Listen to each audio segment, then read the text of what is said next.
Recording. There we go. Welcome to Dark Day podcast. Today, joined with me, I've got Jack Fleckney, former Royal Marine, founder of Shire and recently a world record holder. How you doing today, Jack? Yes, I'm all good. Thank you very much, mate. Thanks for having me on with you, mate. It'd be good to have a chat and have a bit of a catch up and hear about what you've been up to as well. Lovely stuff, mate. Lovely stuff. So, do you want to introduce yourself a bit? Yeah, of course. Yeah, like you said, so I used to play professional rugby before I joined the Marines. That was between the age of 15 and 18. Then I went off and went through Royal Marine training and passed and was in there for 5 years. So I was a Royal Marine commander for 5 years. And then I've left and just for the last 5 years now, been building a gym business called Shire. So that's pretty much what I've been doing. I've been pretty busy for the last 5 years, head down, concentrating on that. Beautiful. Do you want to tell everyone where Shire is, where it's located, and everything? Yeah, so we've got 3 locations at the minute. We're just about to announce a fourth as well. So we've got 2 locations based in Northamptonshire. So one in Wellingborough and one in Corby, and then we're up in Yorkshire as well, up in Leeds. Wow, that's amazing, man. That's just honestly, that's incredible. I'm so happy to have you on here because honestly, like I just there's a lot of like admiration for you, and I'd love to be in the position you're in. Hopefully in the future. Oh, So well, thank you very much. I'm sure you will be, mate. You seem really passionate what you're doing, and honestly, it's all achievable. I think it's just all willing to put a lot of hard work in, and you'll get there easy. But I'm sure we'll chat about some of the pathways to get there on this chat. Yeah, man, for sure. Thank you so much.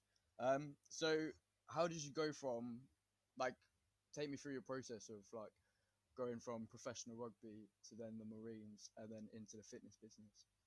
Of course, yeah. So what happened with me? So I'm local as well. I think so. You're from Northamptonshire as well, aren't you? Yeah. I'm in Yeah. Rushden. Fantastic. Well, there you go. I grew up in Rushden as well. So I used to play rugby over at Rushden Rugby Club, Rushden Higham, and Oh yeah. traditionally you wouldn't. It's pretty tough to get spotted playing for a club like that. But I love playing down there, and it's a fantastic club. Um, I then sort of was lucky enough to get sort of spotted with some reputational stuff, so doing like East Mids and Northamptonshire and things. Mm. I then had the opportunity to go down for trials, which was then London Wasps, which is now Wasps.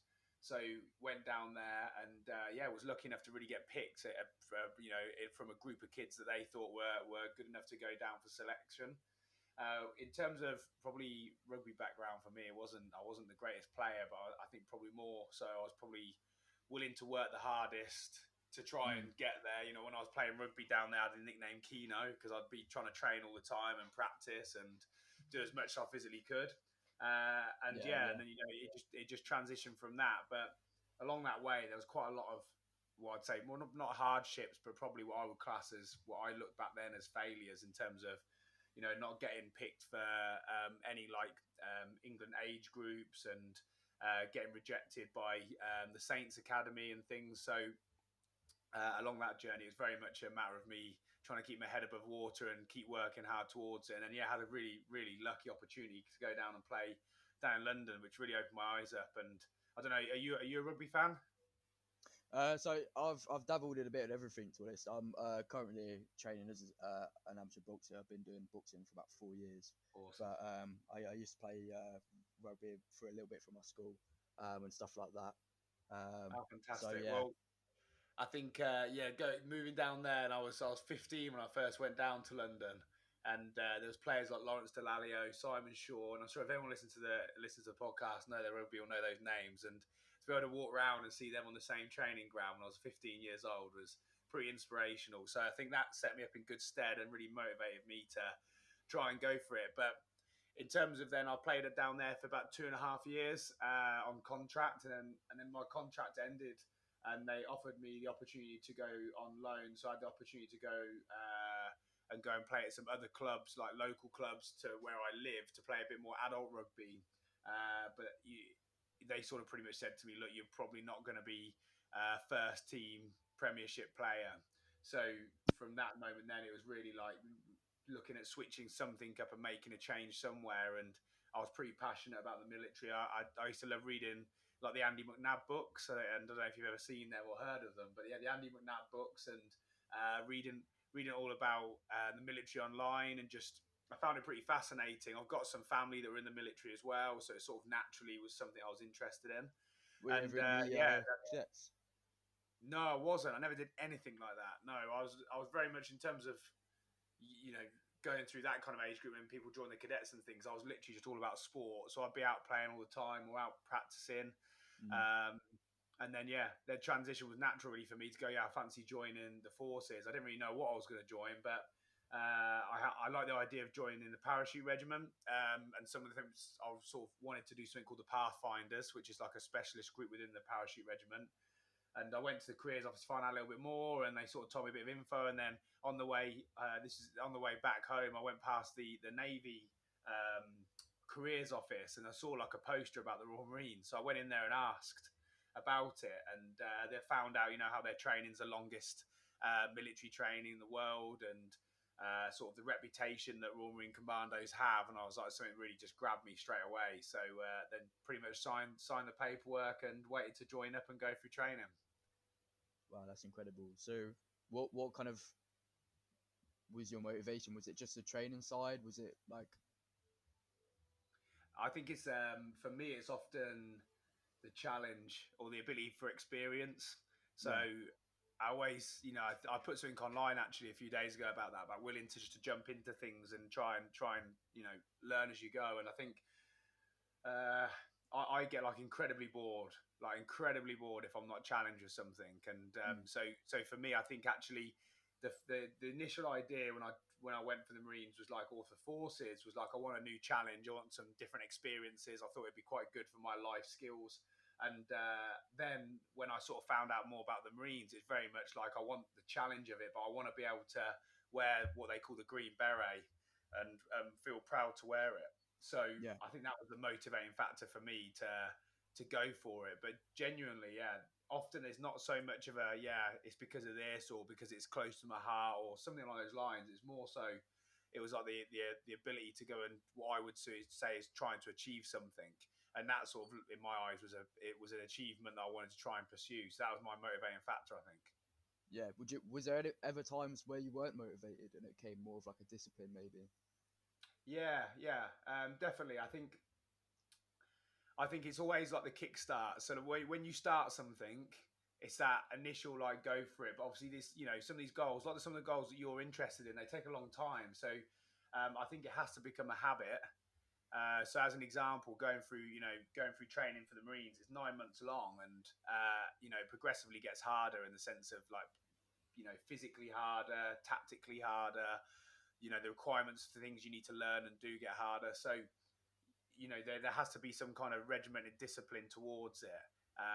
But I think if you want something bad enough, no matter how long the time frame is, you'll be willing to work towards it. And I think that's probably a massive takeaway. I'd say is you've got to be willing to sacrifice a lot for a long time. I don't know about you, but I find that lots of people now expect the quick fix, trying to grab something, learn something quick, whereas actually often these things take a long time. Yeah, they want a comfort zone. That's what they want. Yeah.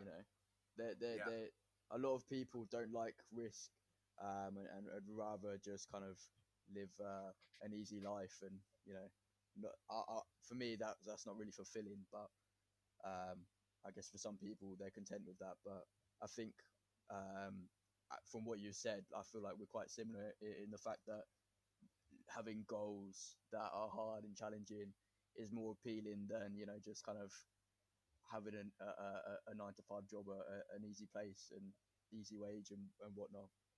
Hey, damn right, that's so true. Yeah, don't settle for don't settle for what everyone thinks is normal. I completely agree. And I'll be excited to watch your journey. Really, it'd be interesting to hear about a little bit about your goals are and where you want to take things. So my goals are at the moment. I would love to have my own gyms, but have it centered around your well-being and mental health, because I think mental health is almost as important as your physical health. And so I'd love to kind of incorporate the two, and see not only people physically healthier, but also mentally healthier. And so Yeah. I'd love to achieve that as a mass kind of broad as I can, as many people as I can. So that's kind of my goals. But at the moment, I'm doing personal training courses and stuff like that, just to kind of broaden my knowledge and kind of start in industry. As obviously these things, like you said, take a long time. So yeah, They that's do, mate. what. Yeah. So that's what I'd like to do. I'd like to do a little bit more with my boxing as well. Um, I'm down at Northampton Amateur Boxing Club, and I haven't had a fight yet, even though I've been there for a bloody long time, just because of school and stuff like that, which is quite frustrating. But you know, if you're not there and you're not putting the work, then obviously you don't reap the reward. So yeah, that's kind of Mate, amazing. my Well, I think goals. often it's very rare that you can sort of chase different large goals at the same time. So Mm, my recommendation for that is go for it. If first things first, the gym stuff will come along, and you're gonna have to build experience in the industry to then jump into something along those lines. So like you said there, doing your PT is such a good start in building knowledge. And you know what, even experience, obviously I met you over at Costa, didn't I? And yeah. even experiences like that where you've got to chat to people, every day, probably every few minutes in the role you're in, different people from different walks of life, and you've got to learn how to adapt your communication style to chat to them and make them smile. And so I think it sounds like you're on the right path, because picking up those kind of skills are huge when it comes to coaching. Especially Mm, if you're going to attack the mental health avenue, which I think is, like you said, is a huge. Number one, it's a huge market. Number two, it's something that often gets neglected or doesn't really get talked about too much in the fitness industry. Um, yeah. and I think one big skill in that is going to be able to communicate really well with people, so they can open up to you and they can feel that they've got emotional connection with yourself. So yeah, mate, I think you're building the right steps. You're getting involved with some sports to see the competitive side of things. It'd be cool to see you have a go at some kind of amateur boxing, and then building some experience with what you're doing at the minute with your PT and your job. So yeah, mate, you're building the initial first steps, the foundations for then pursuing these other extra things, whether it be opening your own gyms or influencing people online. It's fantastic. Thank you, man. Thank you. And I really appreciate that because, um, you in life you're always gonna have people who can't do it or don't have the ambition to do it, and then they'll tell you that you can't. Um, so it's really nice to have someone who has reached the level where I'd kind of like to be at, and tell me that. So thank you. That really means a lot to me. Oh, Um, good lad. Good, yeah. so if you want to explain more a little bit about the Marines and then how you transferred from that to the fitness industry and what was your kind of foundation for that? Oh, fantastic. Yeah. Well, obviously, fitness is a huge thing in the Marines, so it's sort of an expectation that you're going to be have a really good fitness level. So, and I sort of by that point love fitness. So it was just for me, it was just like probably a bit like you are now, mate. I used to love just going to the gym and train. Used to love going out running, love doing anything I could.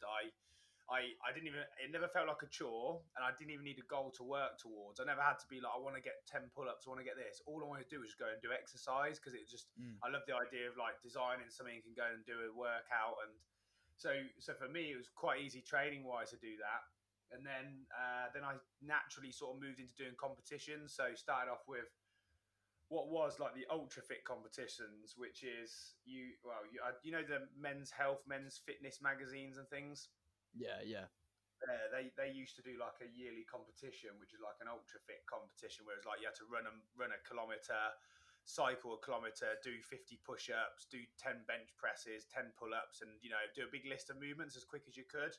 So they Yeah. used to do that in the forces. So I started doing that and competing, was doing okay, and then was deploying away, and I deployed away in Afghan, and I was working with some Navy SEALs, and they sort of introduced me to their style of training, which was using the functional fitness CrossFit style training regime, and it sort of opened my eyes up a little bit to things that I couldn't do and needed to learn more. So started doing lots of that, then started competing in it. So yeah, I was going around Europe and competing, and got to a point where I was probably in the top 10 maybe in Europe at the time, and competing in these sort of different fitness competitions. So then that slowly became my passion, and I left the forces just purely just because I love the job, but unfortunately you only do the job 1% of the time, because the other 99%, it's not like it's like you often see in the adverts, or it's not what you often hear about. But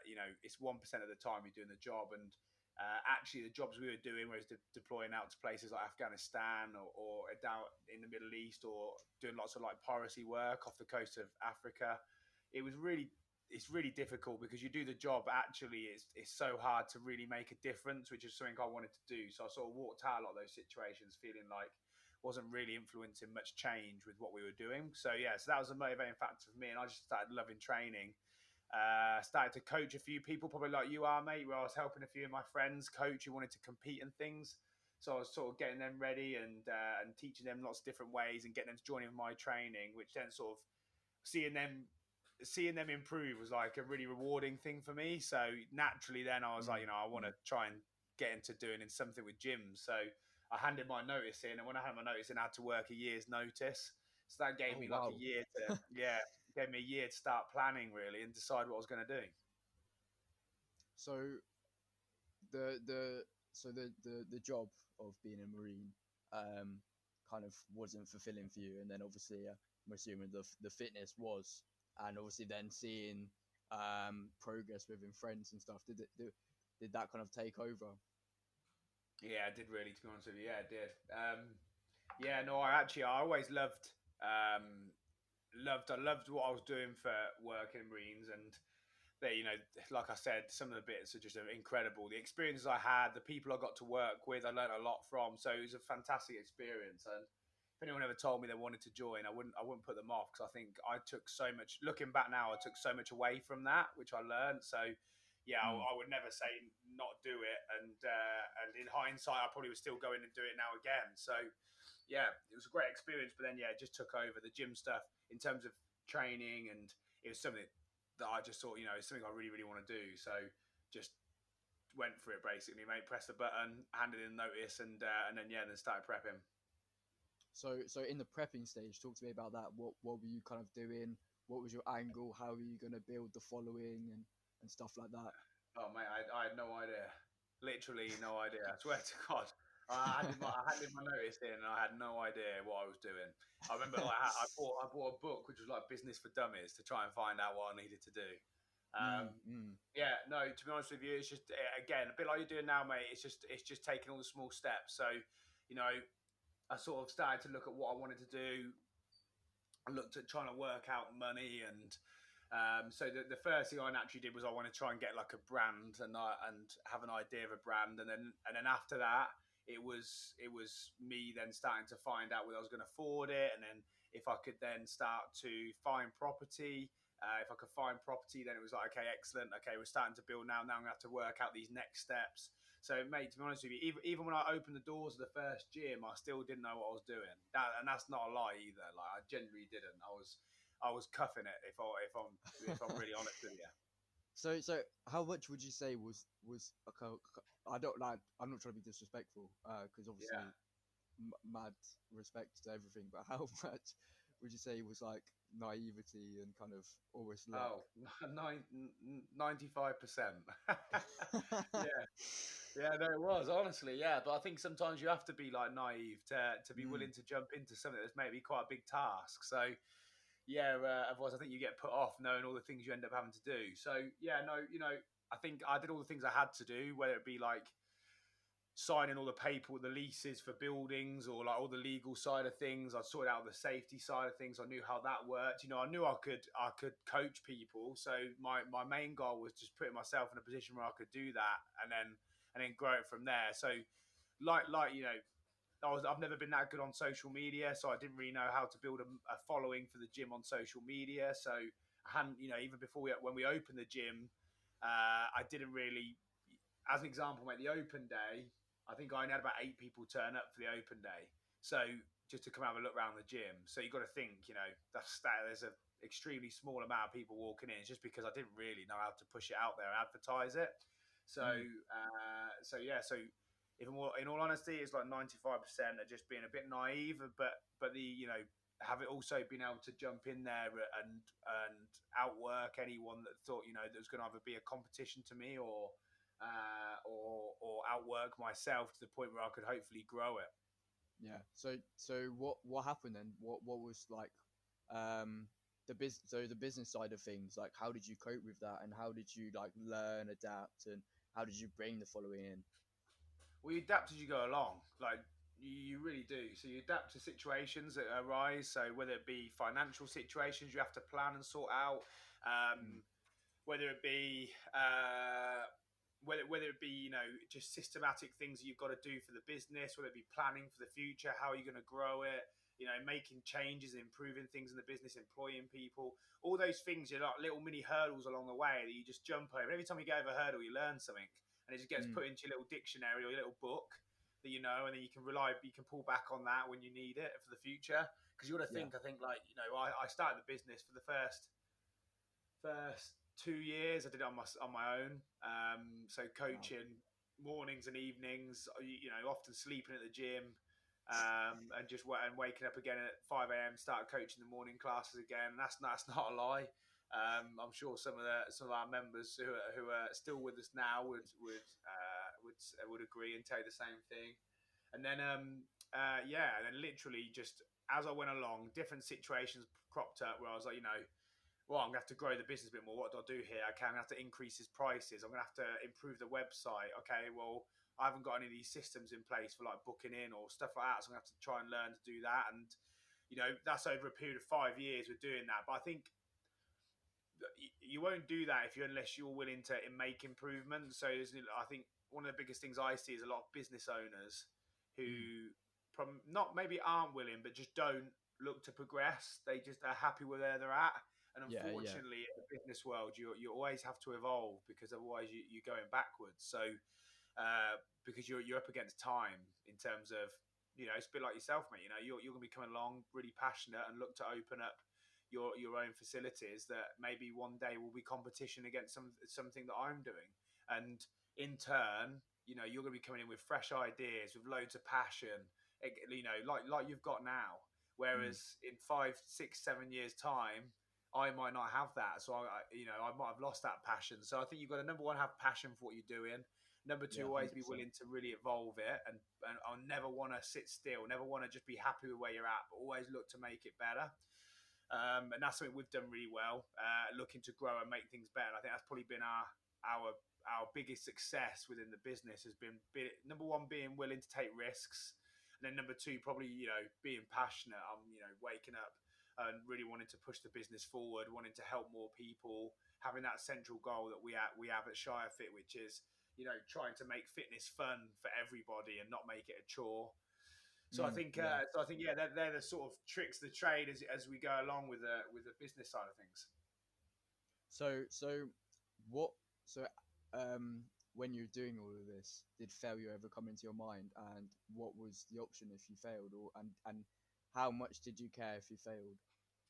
Yeah, it's a good question. So by that point, I sort of learned about failure a little bit. So maybe back in the Marines, I wasn't with failure. I was quite scared of it. I was scared of other people's perception if I failed.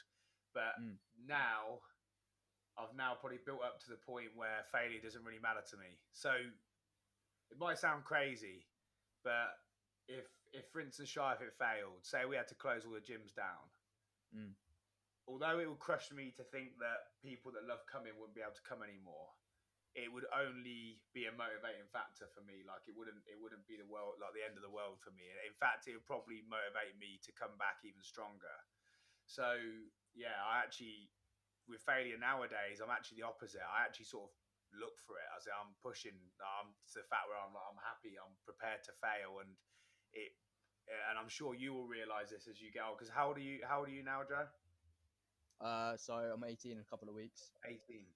So I think, you know, I'm 28, and I think, you know, when I was 18 years old, I was pretty scared of failure. I wasn't sure what it was. I wasn't probably prepared to push things to the edge for that failure, because I often was really worried about other people's perception, about letting people down. Whereas now, it's completely different.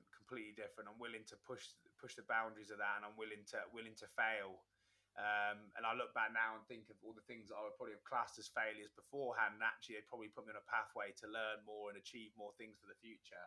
So yeah, mate, failure nowadays is not something that I'm afraid of.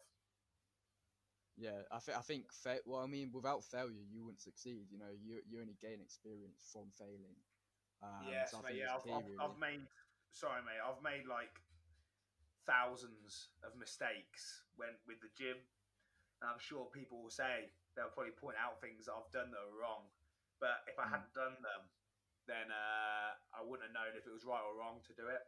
And I wouldn't have yeah. been able to make adaptation. So we have something we say, which is like move fast and break things. So be willing to make change.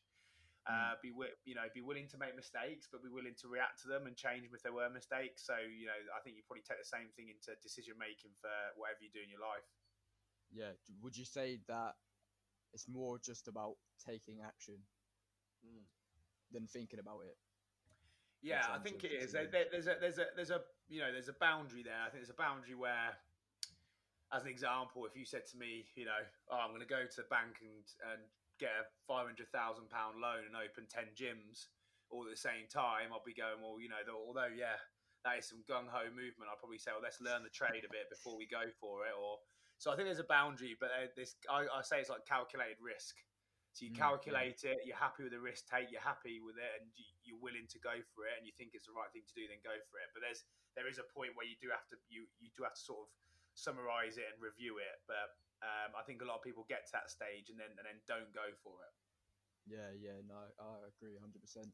So, you're talking earlier about being comfortable where people are at. What is contentment for you? What would you be happy with? Like, what's your end goal with Shire Fit? Okay, end goal with Shire Fit. I've got a big end goal, which is I'd like there to be a Shire Fit in every county in the Mm, in the UK. yeah. So that's like big scale goal. But in terms of like no, do you know what? My goals have changed quite significantly since we started the business, because I started the business and I was like, yeah, I want everyone to love coming to the gym. I want everyone to love coming to my classes. Mm, Whereas now it's completely different. Like I actually don't want many people to know who I am anymore in terms of I want them to look at Shire Fit and think of Shire Fit and not so much me. Or yeah. I want them to think about the coaches that coach them at their gym. And I would like to be like in the shadows in the background, chugging things forward and helping things progress.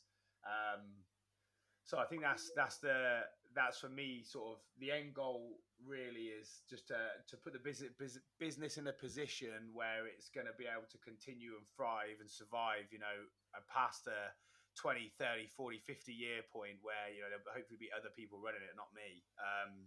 And continue to push it forward, but still with the same sort of idea. Like the idea for me really was I wanted to create like small communities where the coaching team are really passionate about what they do and they care, and Mm, we get rid of the whole thing about gyms being just for people that are like mega fit, yeah. and Yeah. make it a place where everyone's really supportive of each other. So that's what I've always wanted to do. So I'd say, actually the end goal really, although there isn't an end goal, there's not like, oh, okay, in next year I want to sell up and walk away from it or whatever. I think actually it's more so just making sure that the business is doing the right things that I would like to see it doing, whether it's me running it, whether it's someone else running it. I think that's always the end goal. So in terms of yourself, Yeah. like, what's next, and what would make you happy? Like, what's like the ultimate level of contentment for you? Oh, that's a good question. That's a deep question that as well. Um, Mate, difficult one because I'm sure my partner will probably agree. I struggle with contentment. I'm never really happy. So not in a bad way, as in I don't mean like I'm walking around in a sulk all the time, but Yeah. I mean that I'm never content or happy with things I've done. So I don't look back and think, wicked, I'm well proud of that, or um, I, I've really struggled with that, and it's something I've tried to work on because a lot of people, family, have told me before that I need to appreciate some of the things I've done, but I never think they're good enough. So in all honesty, I imagine that what I don't know if there's anything that would allow me to, because I always think what's next. So I'm not sure. Something this is a work on for me, mate. That I'm trying to work on being content. So Yeah. I think I probably can't answer your question, to be honest with you. I think there's, as an example, I've just I do some of these physical challenges, but the moment I've done them, I'm like, well, what's next? So it always has been. So I think it's either going to have to be something mega, like major, where I'm going to go, yeah. And it might be a time where I go, I'm content now, I'm happy. But in true answer, right now, I don't think I haven't got something that I'd say I'd do and I'd be content. Fair enough. No, I understand that. I think that's the majority of people in life really. They don't really have a level of contentment where they're just happy. Yeah. For me, like I, it's more like it's more of a mission, and I think that's like important, like to not care about money or and stuff like that, not physical things, but like have a mission. So for me, it's literally just as long as I'm helping people, I'm content with what I'm doing. I love that. That's fantastic. And that's like level of contentment for me. There's not I don't that's the thing. I think that's a trap. If you put a number on it, you know what I mean, Yeah. because after that you're then lost, because I don't think you'll have a purpose. And I think that's quite a scary place to be in. I think you're right. I think this lockdown showed a lot of people that maybe have either lost jobs or realise. I think it's been a time for a bit of reflection and realise they maybe don't have a purpose. And I hear you on that. And I think that's often when I feel a little bit lost, is where I don't have a purpose to work towards. Yeah, and I think so many people have realised that during lockdown, like you said, that the everything they've been working towards hasn't kind of made them happy all this time, and they've worked their ass off kind of for nothing, almost, in a sense of like fulfillment and contentment, like we said. Yeah, damn right, mate. Yeah. So what would you say is your biggest mistake or failure?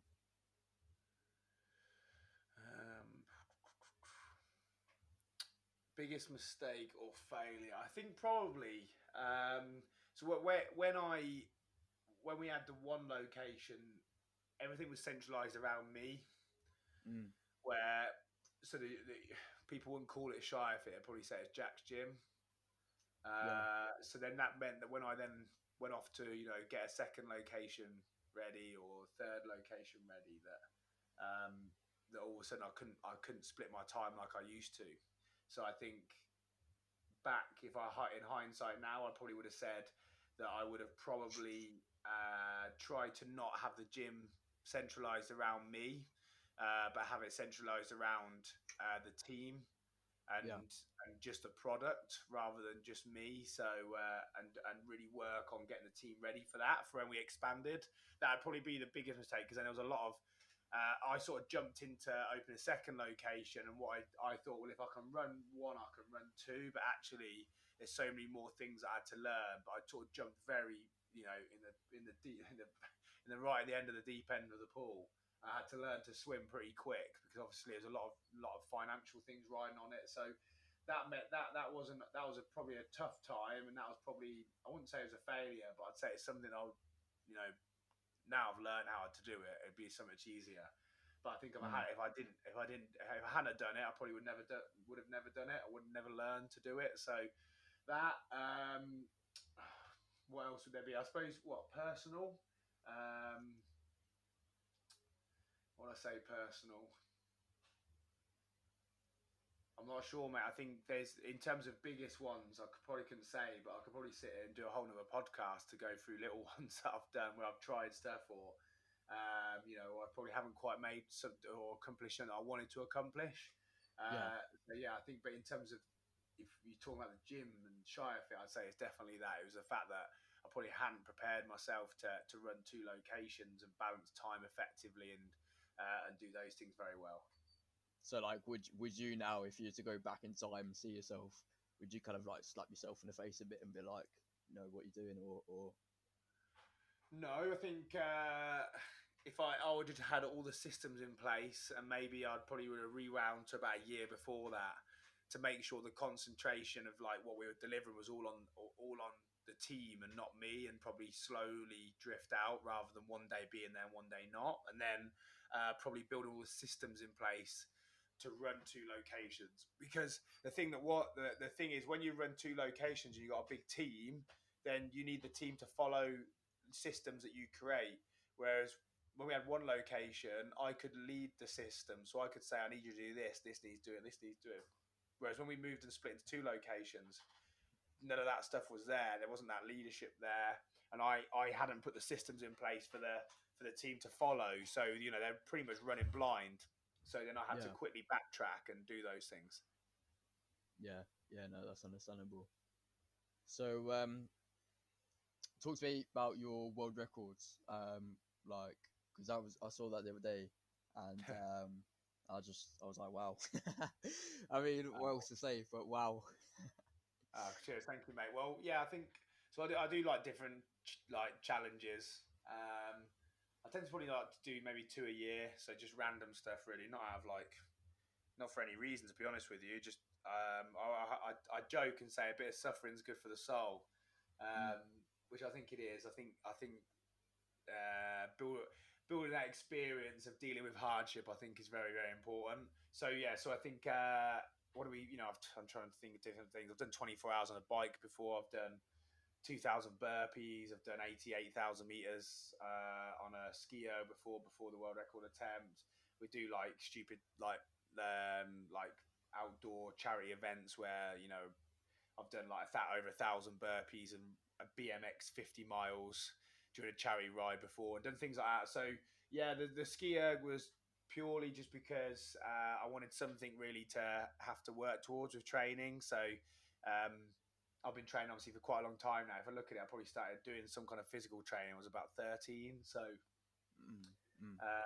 15 years. I was getting a bit bored with just doing the training I'd always done. So I wanted something different to work towards, and it naturally led towards that. So I said I enjoy using the ski erg, so I was like, I fancy having something to train with there, and then had a little look and thought, something I'm not that good in terms of, I don't think I probably maybe have the athletic abilities to go and set some fast PBs like 400 meters or 100 meters, whereas I've done well before with mental aptitude to deal with some of the hardships and bit of suffering on some exercise for a long time. So I saw the 24-hour one and thought, right, we'll have a go for that. And I also thought, if I announce that I'm going to do 500-meter world record, then it probably won't get as much attention than doing 24 hours of non-stop. So that was a plan. And then the next stage there was, okay, we're going to do it for charity. So we found a charity, and I sort of knew then that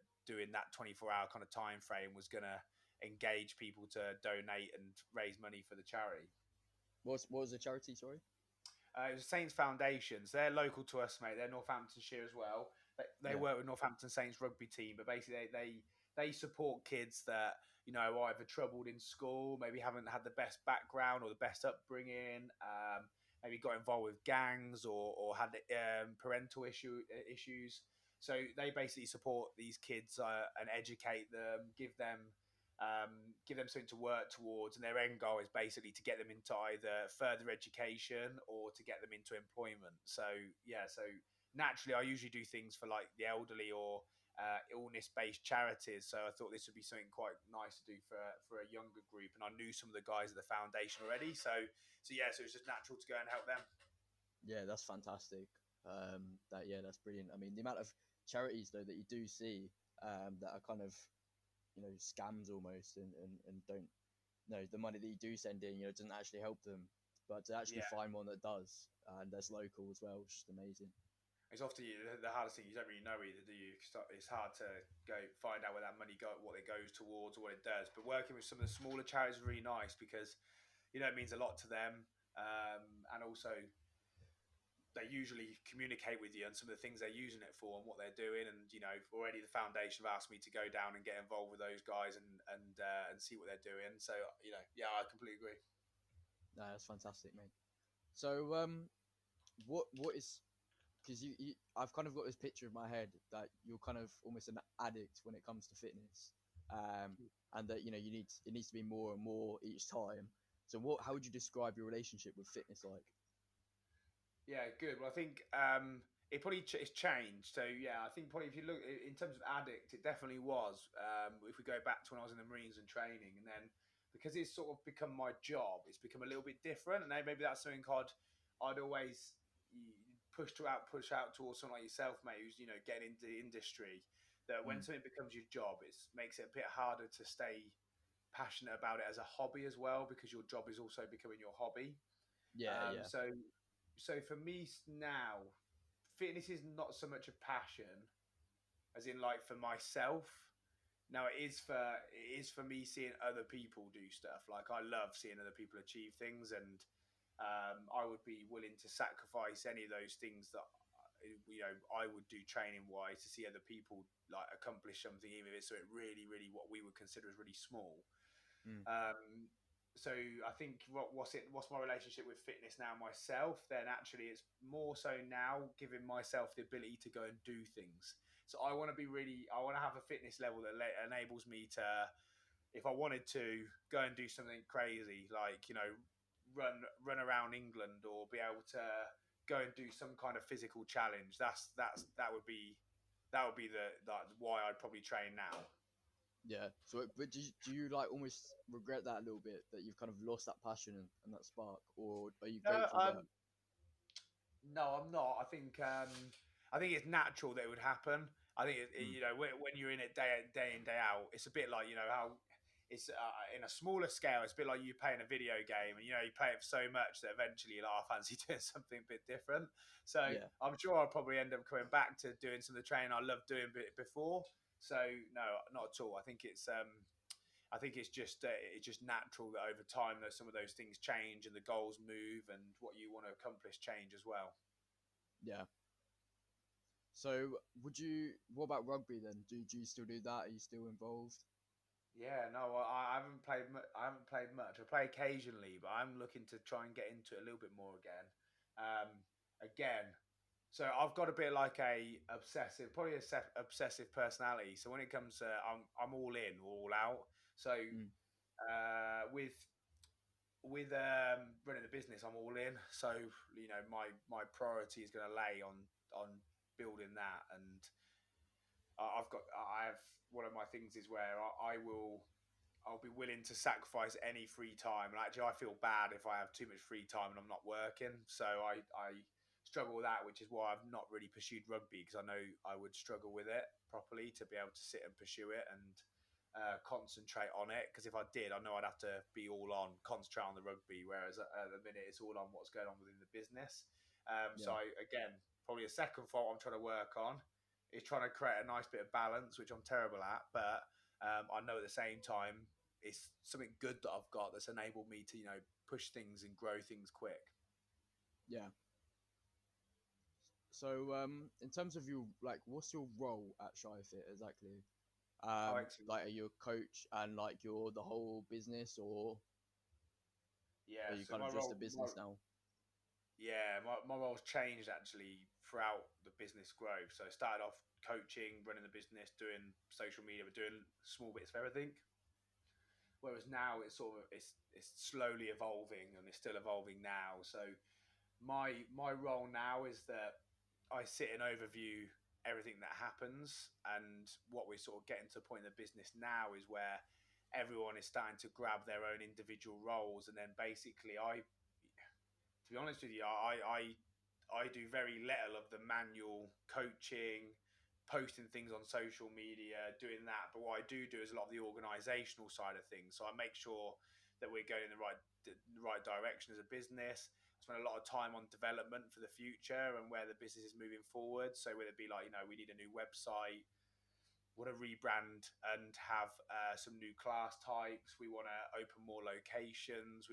How are we going to assess the coaches? How are we going to make sure the coaches progress and earn more money? And all those bits. So that's my job now. Is very much in what you would say is like a director, founder / like CEO role at the minute, where I sort of sit back, overview everything, and make sure the ship is steered in the right direction. I still do jump in though and do some of the manual work. So I still do coach. Like as an example, I'm coaching in about an hour. for a few hours tonight. And so I think at the minute it's that role, but it's forever changing, and that's the cool thing with it. That's quite exciting, which excites me, is the ability to flip and change and do different things. Like it's very rare that I go in every day, like each day, and do something similar. It's all very, very different, and the responsibilities on me are quite different every day, and challenges that come my way. So do you enjoy that, like, kind of CEO kind of role, or do you Yeah, I prefer do. to, I like, don't. I probably don't think I'm that good at it. I've got a lot of work to do if I wanted to get better at it. yeah, But again, I think it's something that you learn over time. I think, yeah, because obviously it's quite a large leadership role, and something that I'm trying to get better at is being a better leader, and it's something I'm reviewing all the time. Is like things that I can do better. Um, and with the business model, the gym business is a really tough business model to run. So it's not so much easy. It's not like a cash cow. It's never going to be. But so there's those challenges for us that I'm trying to work on at the minute. But yeah, I do really enjoy the challenge of it. I like I said, I get bored easily. So like lockdown and COVID probably came at quite a good time for me, because it's a new challenge for me to work towards and survive and actually try and thrive in this situation. yeah. No, I totally agree with that, because that was kind of me as well. Because I had so many goals that I was working on that I couldn't now do. It's kind of out of my control, and then like that kind of got Yeah. me quite worried. And then I was like, well, what's the point of worrying about something that I can't control? So then I had to create new goals and values to then kind of thrive again. Good lad, love that. Well, mate, we'll have to catch up obviously after this podcast and sort of really hear about what direction you're going in, and if there's any way I can help you, we'll have a catch up. Yeah, man, I really appreciate that. Yeah, honestly. So in terms of like um the financial side of it, are you happy with the financial side of it? Define happy. What So when you say like, financial side, what do you mean? so as in like the money that you're earning, and then like the wages that your coaches get. Are you happy with all of that, or do you want Okay, more and yeah. more? Cool. Yeah, no, I am. Yeah, I am happy. So the coaches, like the whole idea for me that I hate the whole PT model for coaches, where they have to pay a gym to PT, and then they help the gym out by taking sessions, but they earn their money from doing PTs. I wanted to try and build a model where the coaches just have like a full-time job, and there's other requirements to sit on them with their job. So I'm happy that because it's given some people, the ability to have a proper job, if in the sense of they're not having to chase crazy PT hours to try and earn money. They can rely on a full-time wage that we deliver to them. Yeah, So probably with the business we're in 5 years now, like literally a few weeks ago. Out of those 5 years, I've probably paid myself for about, if I add up little blocks that I've paid myself, probably about a year. So for probably about 4 years of that, I've not actually paid myself, because I just put the money and tried to keep it in the business. And then when I do pay myself, it's actually minimum wage. So I pay myself about 700, or I think it's 700 and something pounds, at £30 at the minute, I think, a month. So, but for me, money wasn't the goal. So it doesn't matter so much. It slightly does now, just because I'd like to try and support my partner and family a little bit more, so that there's future ideas for me to earn more money. But I'm not in this. I've never been in this role to, as you saw, mate, drive a nice car, or I've never been in this to look good online, or to be able to tell people, or have a massive house. I think I was more so in this because of the challenge of it, like I said, with the Marines, or the ability to try and influence and make some change, and try and mix up the fitness industry a little bit. So that was the goal, and that's always been. So actually, yeah, the answer is yeah, I'm happy with the financial side of things. Does it yeah. need to change maybe for the future? Yeah, definitely for like the CEO role, like in terms of how much I work and things. But I don't feel rewarded by how much I get paid at the end of the month. I get rewarded by how much work I've completed, or how well the business is performing.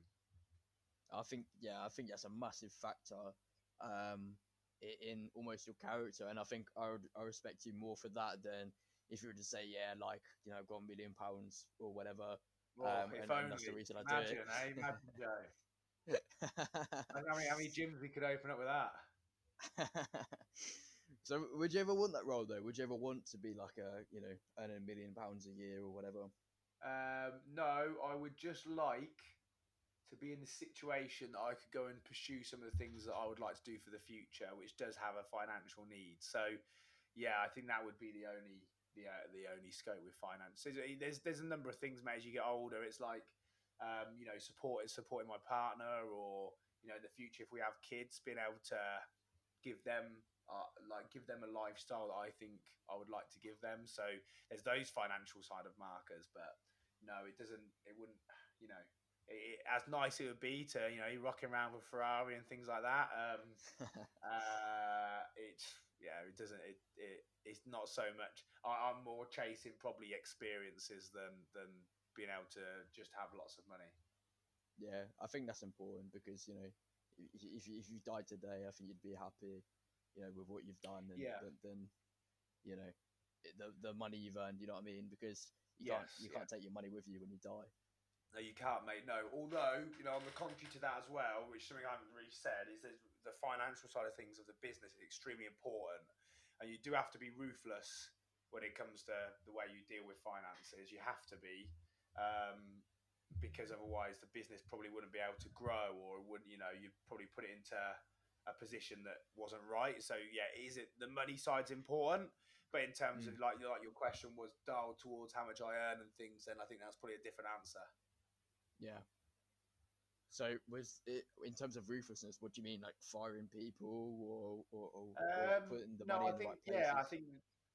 not. Yeah, I think so. You have to understand that you've got to do what's right for the business. You've got to do what's right for your business, and I've got to do what's right for Shire Fit.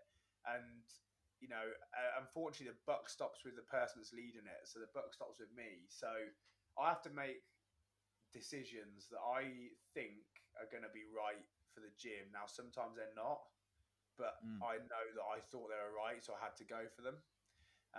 So there is the ruthless side of things that you might have to get rid of staff members, or you might have to, in the future, it might be even crazy decisions like we're gonna have to close locations because we don't think they're performing well enough, or there's decisions that come along that are ruthless that you have to make, but and there would be, if I had paid myself, then we wouldn't have maybe bought more rowers, or we wouldn't have been able to hire a new coach, or so those kind of decisions are really important. Yeah, 100%. So going back to what you said earlier, when you said you were opening your second location, and you kind of realised that everyone was calling it Jack's Gym, would you say that you were kind of almost pivotal as yourself, like kind of as a brand, more than Shire Fit? Yeah, I think maybe it's more so just because of the delivery of coaching. So I think like I'd worked really really hard on how we coached, and like how well I coached. It's something I would like all the other bits we talked about. I was always reviewing it and going, could I coach better? What could I do better? And building up the experience. I think in the first 4 years, I think I did about 10,000 coaching hours. I think it was about 10,000. Think so, yeah. It's like a crazy amount of coaching hours. So like I was able to like learn loads and really nail down how to deliver classes, make everyone enjoy it. So there was that. So yeah, so I think that's definitely the thing that was wrong, and I probably would look back now and say I needed to maybe concentrate more on the staff that were starting to join our ranks and help them develop, rather than always just thinking about my own development. Yeah, no. I think that's probably like what's kind of grown your business so much, is that you've kind of invested everything into it, your own time, your own money, and everything. And I think not many people could do that because like they said, they'd have to pay themselves. They'd rather pay themselves than buy new equipment or expand. Sorry. Yes, yeah, that's true. That is true. Yeah. So how are we doing time wise? Because you said you got an hour. Yeah, good mate. How many more questions you got, bud? I mean, that's it for now. So I don't mind ending it now if you want. Class, mate. No, that'd be good. That sounds good to me. Obviously, always happy to jump onto another podcast with you as well, mate. If you just give me a heads up when you want to jump back on again, I can just free up another hour and we can sit and like go for anything else and just discussing your ideas. It'd be cool to hear, where your passions lie and the direction you're wanting to go into, rather than sort of talking about what I'm doing as well. Because you will be the future. You'll be the one that will be pushing, hopefully, the fitness industry further forward. I think further forward than it needs to be now. So mate, I'm more than happy to jump in another chat, or if you've got any sort of deeper questions about decision making and next steps for you personally on the journey that you want to go on, I can offer my advice. So mate, give me a shout and let me know. Oh, lovely, man. I'd so appreciate it and be so grateful for that. Thank you so much, man. That's okay, mate. No, thanks, mate. No, yeah, really good, mate. Actually, it's nice to chat about those things there. It's not something I often do, so it's good. Lovely, buddy. All right, man. Take care. Hey, cheers, bro. Thank you very much. See you later, mate. See you later.